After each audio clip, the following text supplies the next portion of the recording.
एक बार की बात है, भगवान बुद्ध जब अपने आश्रम में ध्यान की अवस्था में थे, तभी उनका एक शिष्य मंगलनाथ उनके पास दौड़ता हुआ आया और भगवान बुद्ध के चरण पकड़ लिए। अचानक हुई इस घटना से भगवान बुद्ध की आंखें खुल गईं और उनका ध्यान टूट गया। उन्होंने मंगलनाथ से पूछा, क्या हुआ? तुम इतने घबराए हुए क्यों लग रहे हो? मंगलनाथ ने कहा, गुरुदेव, आपके शिष्य मोहन का कहना है कि आप मुझे आश्रम से कहीं दूर भेज देंगे और आप मुझ पर क्रोधित भी हैं। यह बात सुनकर बुद्ध को थोड़ा अजीब लगा, क्योंकि वह तो मंगलनाथ से नाराज नहीं थे, ना ही उन्होंने कहीं उसे दूर भेजने की बात कही थी।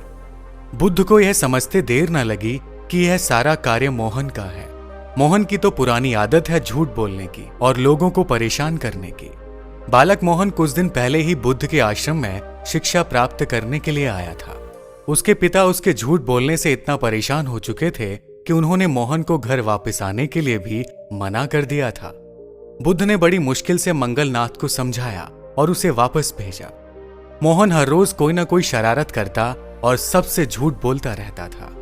एक दिन तो उसने आश्रम के सभी बालकों को जाकर कहा, भगवान बुद्ध का आदेश है कि सभी शिष्य रात भर नदी के ठंडे पानी में खड़े रहेंगे। जो बालक अधिक देर तक ठंडे पानी में खड़ा रहेगा, बुद्ध उसे पुरस्कार देंगे। यह बात सुनकर आश्रम के सभी बालक उत्साह से भर गए और नदी के किनारे ठंडे जल में जाकर खड़े हो गए। एक बालक ने पूछा, मोहन, क्या तुम बुद्ध से पुरस्कार नहीं पाना चाहते हो?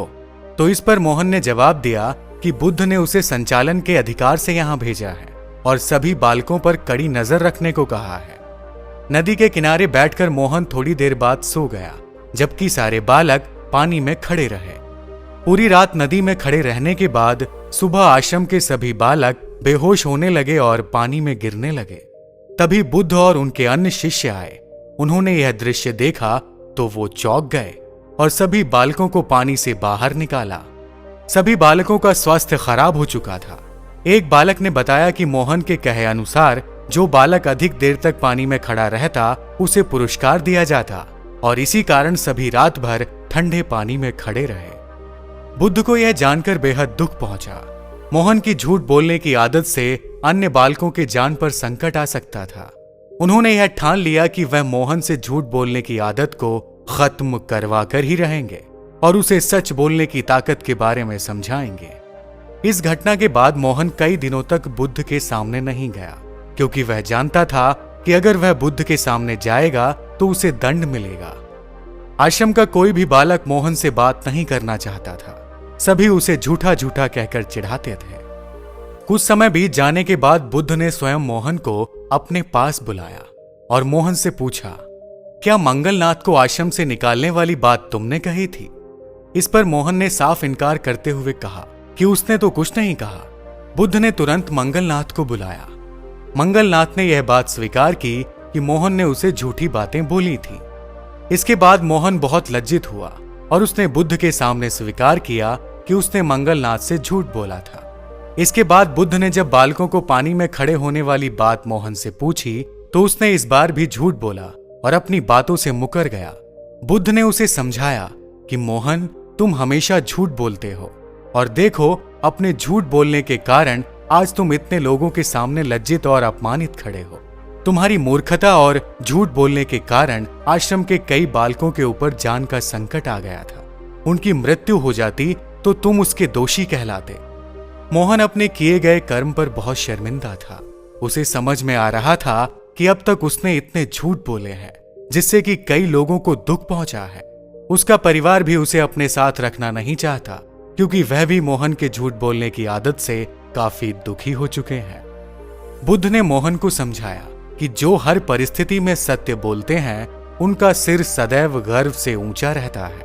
उन्हें समाज में किसी से भी डरने की आवश्यकता नहीं होती है। सत्य बोलने वालों पर लोग हमेशा विश्वास करते हैं और वे जीवन में सदा सफल होते हैं। श्रेष्ठ मनुष्य का सबसे प्रथम आचरण होता है सत्य बोलना। झूठ बोलने वाला व्यक्ति एक ना एक दिन पकड़ा ही जाता है। झूठ बोलने वाले व्यक्तियों ने सदैव दूसरों को नुकसान ही पहुंचाया है। यदि तुम सत्य के मार्ग पर चलोगे तो तुम्हें कठिनाइयां अवश्य होंगी, लेकिन अंततः विजय तुम्हारी ही होगी।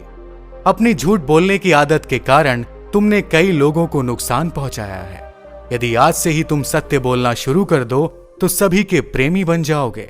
सब तुम्हें अपना मित्र समझेंगे और तुम्हारी सहायता भी करेंगे। हम सभी सामाजिक प्राणी हैं और समाज में सभी को एक दूसरे की आवश्यकता होती है।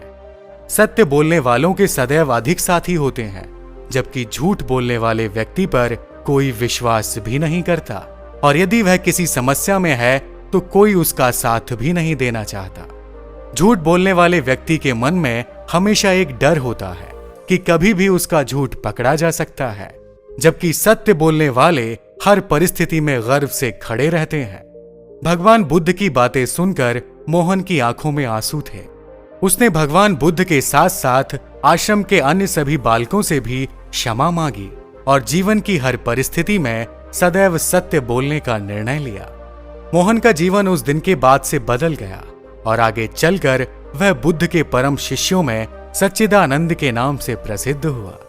दोस्तों, आज की कहानी में फिलहाल इतना ही। ये कहानी आपको कैसी लगी हमें कमेंट बॉक्स में जरूर बताइए, और अगर आप हमारे चैनल पर नए हैं तो हमारे चैनल को सब्सक्राइब भी कीजिए। मिलते हैं एक और नई कहानी के साथ, तब तक के लिए आपका बहुत बहुत धन्यवाद।